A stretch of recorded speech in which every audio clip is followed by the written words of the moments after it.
Hi అండి, welcome back to other video. నాకు comments వచ్చినాయి అన్నమాట. కాపీ రైటింగ్ ఎలా చెక్ చేసుకోవాలో మన ఛానల్లో వీడియోస్కి.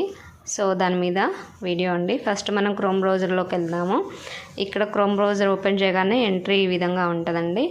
సో ఇక్కడ మనం టైప్ చేసుకోవాలన్నమాట youtube.com అని. ఆల్రెడీ నేను టైప్ చేశాను కాబట్టి దాని మీద టచ్ చేశాను. మీరు కనుక టైప్ చేయకపోతే అక్కడ టైప్ చేయండి youtube.com అని. ఇక్కడ సైడ్ చూపిస్తున్నా కదా 3 డాట్స్, దాని మీద క్లిక్ చేయగానే ఈ విధంగా ఓపెన్ అయ్యిద్ది.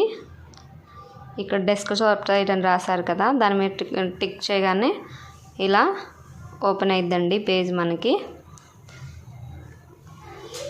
ఇప్పుడు మనకి ఇక్కడ రైట్ సైడ్ లోగో కనిపిస్తుంది కదా, మన ఛానల్ లోగో మీద టచ్ చేయగానే ఈ విధంగా టచ్ చేయగానే కింద బ్లూ కలర్లో యువర్ ఛానల్ అని ఉంటుంది. దాని మీద టచ్ చేద్దాం. దాని మీద టచ్ చేయగానే ఈ విధంగా